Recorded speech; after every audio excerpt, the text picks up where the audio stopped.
Ladies and gentlemen, Sean Candle present three rounds for the vacant amateur mixed martial arts welterweight championships. And in the red corner, the regular 4 wins and 1 defeat, weighing in at 169.9 pounds. Fighting out of Andy Roberts, BJJ from Twickenham, the immortal, here's Kurdi!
Here is his opponent fighting out of the blue corner with a record of 1 win and no defeats. Weighing in at 168.8 pounds, representing Mountbatten's MMA from Rustlington, Darren Bushby!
Your referee in charge of the action, Mr. Andy Nichols.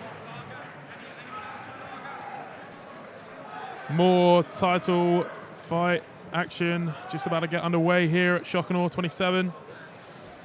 Vacant amateur welterweight titles up for grabs here. It's Kurdi in the red corner, facing off against Darren Bushby in the blue corner, which in what should be a really intriguing fight, Colin. Yeah, 2 great teams from the south. Andy Roberts, BJJ, and Mad Hatters MMA, both good jiu-jitsu gyms with great MMA fighters. I'm looking forward to this one.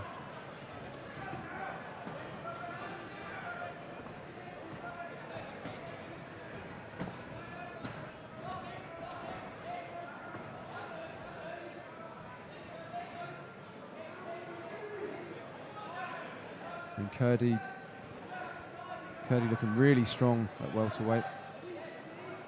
Kurdi's well versed so far in his career. 4 wins should set him in good stead for the rest of his career. Probably give him a little bit of an advantage in this fight. Well, we've got double underhooks. I mean, Bushby's now got his double underhooks. Let's see if he can turn this into a takedown.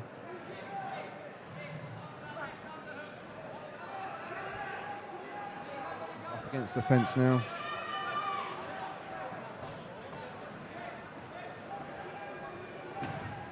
Trying to go for an inside trip is Bushby.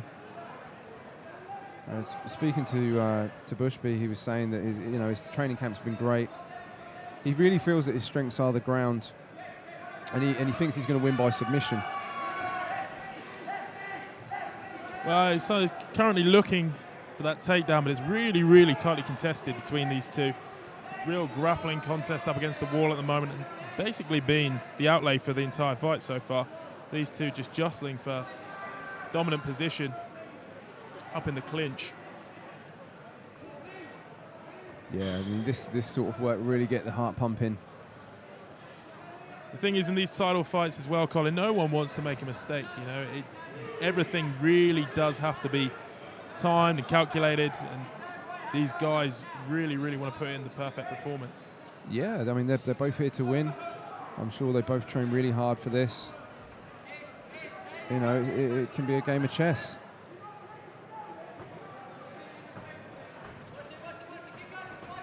You know, both guys are kind of almost in a 50-50 position, really. You know, it's like a clinch. I mean, Kurdi's got the advantage because he's putting the pressure on up against the cage on Bushby, but clinch-wise, they've kind of got the same thing. Clinch work is so tiring as well. It's going to be interesting to see how that plays out on both guys as the fight progresses.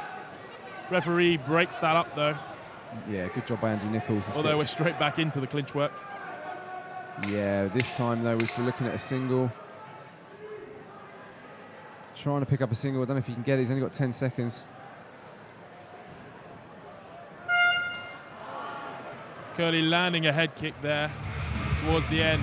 Not quite sure how much of it connected, but just letting him know that he's there. Still dangerous at any point. Yeah, a bit of a chess match so far. A lot of clinch work, a lot of work up against the cage. What are we expecting to see in the second round here then, Colin? Obviously, these guys have spent basically the entirety of the first round here just trying to figure out what each other is about. You know, I'd really like to see this go to the ground. You know, you've got two guys that come out of very good jiu-jitsu gyms. The problem with that is when you get two guys that are very good at something, the opposite ends up happening. So I'm hoping for a ground battle, you know, being a jiu-jitsu guy myself, but I'm not sure. We'll have to wait and see.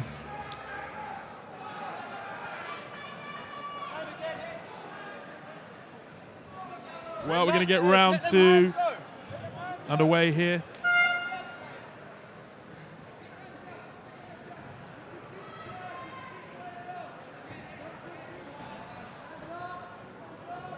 Kurdi just landing a few opening strikes here.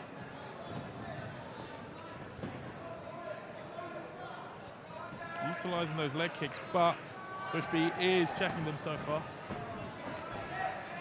Yeah, Bushby really coming forward with no fear. Looking at Bushby coming forward, something I really, really like that he's doing is he's coming forward and he's using his peripheral vision. He's not looking into the eyes of his opponent. He's looking kind of waist height, and I really like that because you can see everything without looking at anything, if you know what I mean. You know, you're not focusing on one thing.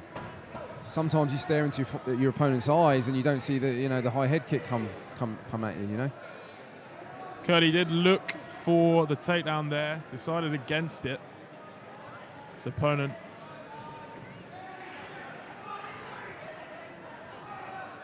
Very close fight so far, Colin, I really have to say. It's hard to separate these two. Yeah, I mean, Kurdi's looking like he's maybe getting slightly tired. His striking isn't really sharp at all.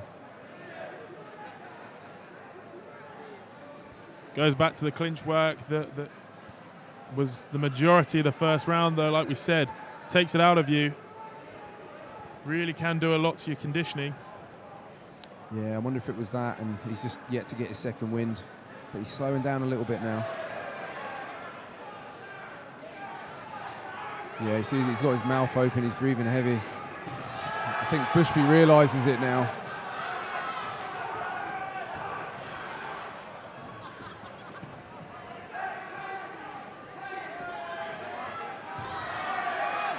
Oh, nice. Bushby ends up on top. Now here's what you wanted to see, Colin, was the fight take go down to the ground. Yep. Yeah, this is what I wanted. So, we've got Bushby on top, who's looking to pass half guard. He's in a great position to do it because he's got an underhook as well. And he's not worrying about striking. He's looking to actually pass.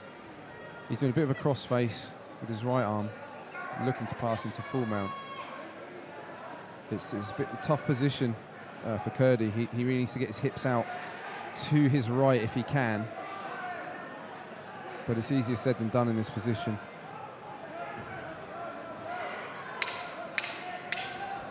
And the full mount. Good job by Bushby for the full mount. Keep reaching. Reach. 5 seconds. Well, a good end to the second round there for Bushby. Yeah. He'll be confident taking that into the third and final round here of this vacant welterweight title fight. Yeah, Kurdi really struggling to get to his feet there. His coach, Jay Butler, he had to kind of lift him up and pull him across. I wonder if he's really, really fatiguing.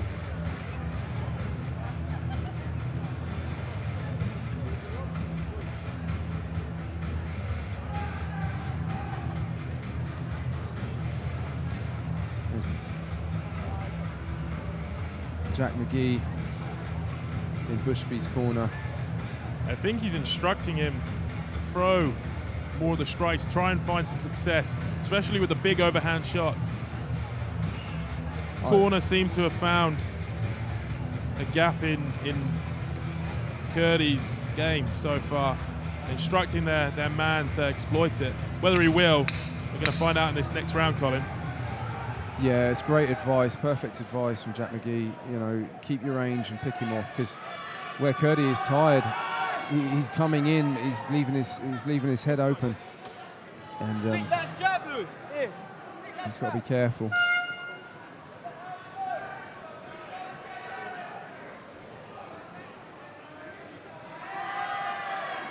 Wow. As we were saying, Bushby comes out with that striking game as instructed by his corner, and is finding some success early here in the third and final round. I think Bushby smells it. He smells blood. I think he knows he's tired. He knows his opponent is tired and is struggling a little bit. I mean, at this point, Kurdi, he does look like he's getting his second wind. Yeah, and he's more aggressive. He is coming forward, but the strikes aren't really finding anything. Body shot there, landed by Bushby. Oh, nice right.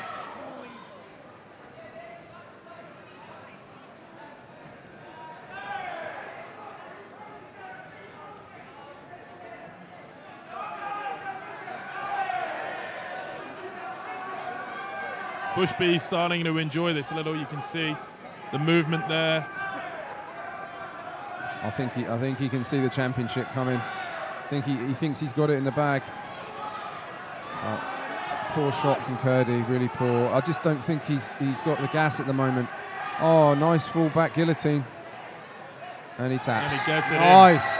in. Good performance. We have a new champion, Darren Bushby. Great performance.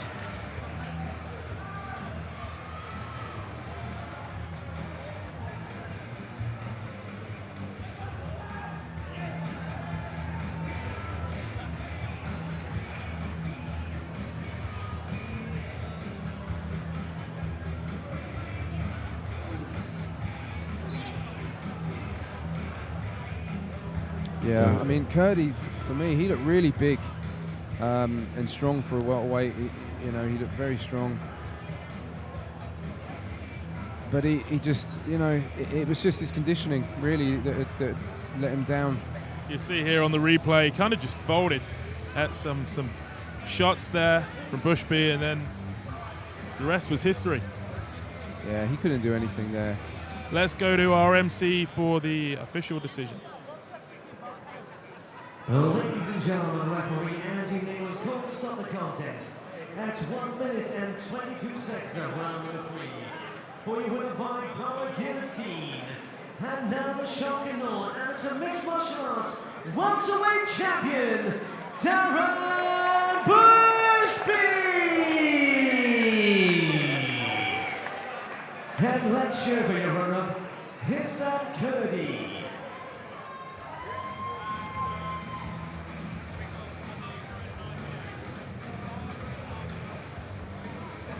Ladies and gentlemen, if you have any bar tokens, please take them now. There's only 3 fights left and the bar will close. 1 fight before the end. So ladies and gentlemen, once again, if you have any bar tokens, please spend them now.